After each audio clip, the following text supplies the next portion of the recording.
Bonjour YouTube, bienvenue dans le guide d'installation Bloodborne PC complet. Je vais vous expliquer comment installer l'émulateur, comment configurer le jeu, comment installer des mods pour ne pas bugger, comment l'optimiser, etc. Bref, c'est le tuto complet ultime pour Bloodborne PC. A noter que tous les logiciels sont disponibles sur le Discord, disponibles en description, disponibles partout. C'est là où vous pouvez tout retrouver. Tout est sur Discord. On commence directement sans plus tarder. Il va nous falloir les amis ces trois fichiers. Donc on a le Bloodborne Launcher, le Bloodborne Game of the Year Edition, ainsi que le fichier package, le fichier update. Donc où trouver ces fichiers? Déjà le Bloodborne Launcher est disponible sur le Discord. Donc vous avez juste à rejoindre le Discord, il y est. Vous sélectionnez Bloodborne dans la liste des rôles et il y est. Et ce qui va être le Bloodborne Game of the Year Edition, ainsi que le fichier package update juste ici. Ça malheureusement je ne peux pas vous les donner.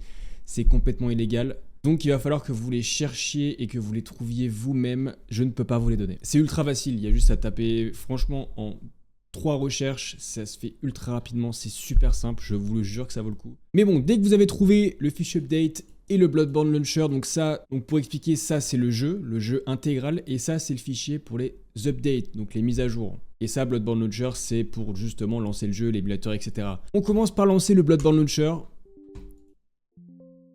Et donc là, ça nous dit que le build de ShadPS4 n'est pas installé. Donc on clique sur OK. Et on arrive sur cette interface. Donc là, la première chose qu'on va faire, c'est d'installer l'émulateur ShadPS4. Donc l'émulateur s'appelle ShadPS4. On va juste ici dans ShadPS4 Build. On clique sur Manage Build. Hop, on arrive sur cette fenêtre. On a Download version. Et on installe la pré-release. La pré-release, c'est la dernière version. Sur les émulateurs, il faut toujours installer les dernières versions. Ça corrige plein de bugs, c'est plus optimisé, etc. Il faut faire ça sur absolument tous les émulateurs. On sélectionne Pré-Release, on sélectionne juste en dessous Pré-Release Update and Startup et on clique sur Download Select Version. Là, ça va installer l'émulateur. Donc on clique. Là, ça va nous mettre un dossier. On sélectionne Bloodborne Launcher ou alors on sélectionne un dossier. Le dossier, vous allez installer votre jeu. Essayez de mettre tout au même endroit, comme ça, il n'y a aucun problème. Essayez d'avoir aussi essayez de mettre sur votre SSD et d'avoir de la place. Il faut au moins 30 Go minimum, voire 35, 40, ça dépend. Et là, on clique sur Yes pour donner la pré-release. Très très simple. Là voilà, ShadPS4 est installé, on clique sur Selected juste ici, hop, et normalement l'émulateur est installé. On peut fermer cette fenêtre. Maintenant on va cliquer sur Package Extractor juste ici.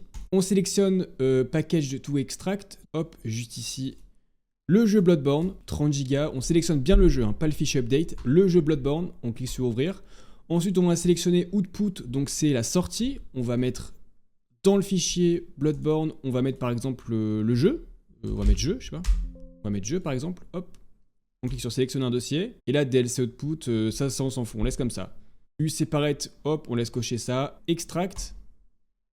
Et là, ça va prendre un peu de temps. Donc ce que ça va faire, c'est que ça va extraire, vous voyez comme le fichier package, comme un fichier rare. Ce que va faire l'extractor, c'est qu'il va extraire tous les fichiers du jeu et il va les mettre dans un dossier. Comme ça, vous avez tous les fichiers du jeu, tout simplement. Parce que le fichier package, c'est pas le jeu. Il faut extraire pour avoir le jeu.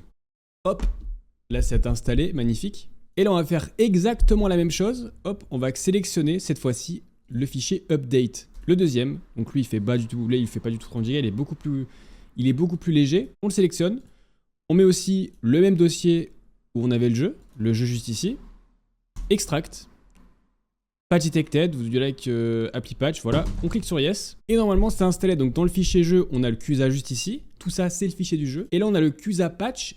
Tout ça, c'est le fichier update. Voilà. Magnifique. Et donc là, Bloodborne est tout simplement installé. Là, on a installé. C'est super rapide. Donc là, ce qu'on va faire, c'est qu'on va aller juste ici, donc Bloodborne Install Folder sur le launcher Bloodborne, et on sélectionne le dossier du jeu, donc bien le dossier CUSA, pardon, qu'on a installé. Et là, c'est bon. Donc on peut le lancer pour voir. Hein. On a une update ShadPS4, bon, ça l'a fait automatiquement. On peut juste le lancer pour voir, mais on va évidemment, il faut paramétrer, etc. C'est ce qu'on va faire juste après.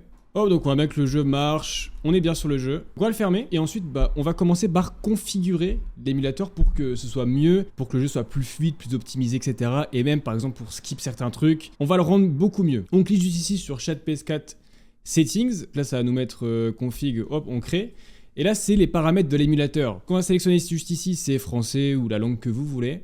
On clique ici sur Enable Shader Cache, ça va permettre de générer des shader cache pour que le jeu soit beaucoup plus fluide. Bon, je vais pas rentrer dans les détails, mais et puis de toute façon, je suis pas professionnel dans ce domaine, j'ai pas envie de dire n'importe quoi. On sélectionne juste ici le GPU, donc là la carte graphique. Sélectionnez bien la carte graphique, pas la carte graphique de votre processeur. Et juste ici, on a pour allouer la RAM, plus vous allez mettre une résolution au-dessus, plus ça va demander de mettre de la RAM. Ça, on le voit juste ici. Si vous savez pas, vous mettez 0. On clique sur Apply juste ici, Save. Ensuite, on clique sur Bloodborne, Cheat et Patch. On clique dans Patch juste ici. On sélectionne ChatPS4 dans Repository, excusez-moi pour l'anglais, et on clique sur Download Patch. Download Patch. Hop, et ça, donc ça va installer des patchs. Ce que c'est que ça va corriger le jeu, on va dire. Ça va le rendre mieux. Donc les paramètres à mettre, c'est Skip Intro, Performance Patch, Disable Motion Blur, Disable Dynamic Light Shadow, Disable Chromatic Aberration, ensuite Model Load 2. Ensuite, si vous avez un processeur Intel de deuxième génération ou plus, je vous invite à cliquer sur ça, ça corrige. Je crois que les SFX, il y avait eu des problèmes avec les processeurs Intel. Donc je vous invite à cliquer dessus uniquement si vous avez un processeur Intel de 12e génération ou plus. Disable HTTP Request, juste ici. Le 60 fps, vous mettez les FPS que vous voulez selon votre configuration. Bon, moi, on va mettre 60 fps. Vous pouvez mettre beaucoup plus, 90. Je sais que sur mon PC principal, je peux le faire tourner jusqu'à 90. C'est absolument divin. Et là, on a tout ce qui est résolution, donc les résolutions patch. Je vous laisse vraiment bidouiller de votre côté, de tester certaines choses. Si vous voulez la 4K, etc. Si vous voulez la 2K, là, je vous laisse voir de votre côté. Nous, on va rester en 1080p. Vous avez aussi tout ce qui est cheat juste ici. On peut download les cheats. Voilà, Infinite Blood Echo, Infinite Lucidity, un hit one kill. Ça peut intéresser certaines personnes. Ensuite, on va cliquer juste ici dans Mode Loader. Ça va vous ouvrir une page Nexus Mode. Là, il faut juste créer un compte ou simplement se connecter à son compte. Hop, on se connecte à son compte. On clique sur Authorize. Et là, voilà, ça va autoriser. Là, on a tout. On a une liste de modes assez sympathique.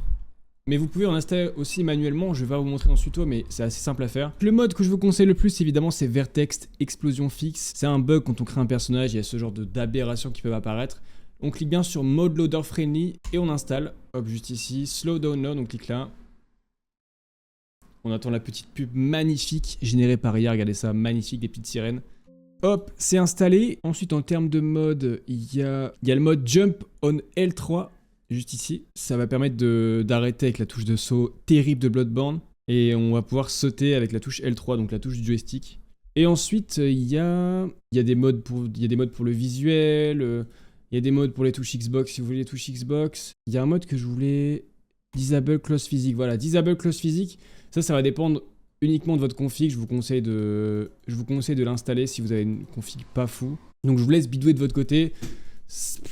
Moins votre config est bonne, plus il faut désactiver la physique. Je vais mettre par exemple, je sais pas, je vais mettre le premier. En fait, ce genre de mode, c'était intéressant au tout début de l'émulation de Bloodborne parce que au début, pour le coup, c'était un peu galère de le faire tourner. Mais là, il tourne beaucoup mieux l'émulateur. Et donc, je crois que c'est bon. On va aussi configurer la manette. Mais honnêtement, c'est les touches de base. Hein. On sélectionne la manette qu'on veut et on peut configurer la manette. Moi, j'aime bien inverser rond. Hop, ici, rond et carré. Hop, apply. Hop, donc quand tout ça est installé, donc on vérifie bien qu'on a activé les modes. Moi, je les avais pas activés, malheureusement. Hop, on active bien les modes juste ici. Quand tout est installé, donc là, je vous montre mes paramètres. Je vais vous les remontrer avant de lancer le jeu. Donc là, j'ai bien les modes activés juste ici. Je vais vous remontrer Cheat and Patch, tout ce que j'ai activé. Hop, hop, hop. Aussi, ça dépend aussi. Le 100 FPS, des fois, là, fonctionne pas. Donc, activez celui-ci. Ça dépend. Il faut vraiment essayer de bidouiller selon votre config. J'ai mis aucune résolution. Hop, save. On peut lancer le jeu.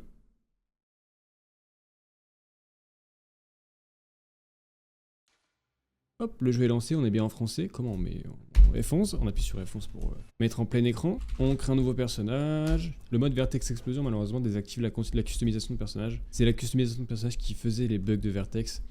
Malheureusement, on peut pas customiser un personnage avec le mode Vertex Explosion. Vous aurez forcément le skin de base. C'est un peu dommage. Et là, nous y sommes, les amis. Hein. 60 FPS. Le jeu tourne parfaitement, on va un peu sortir, attendez. Regardez, vu que là j'ai désactivé il y a un mode pour désactiver certaines physiques. On voit bien que mes vêtements bougent pas, on voit bien que mes cheveux bougent pas. Sélectionnez selon votre config. Bon, il y aura forcément quelques freezes, ça dépend de votre config encore une fois, mais il y aura forcément quelques freezes au début.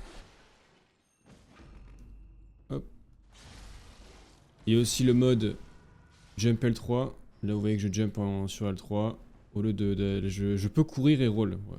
Hop, on peut courir et faire une roulade. Bon, là je joue, c'est un playthrough et je suis assez choqué de comment ça tourne sur ma config actuelle parce que j'ai pas non plus une grosse config.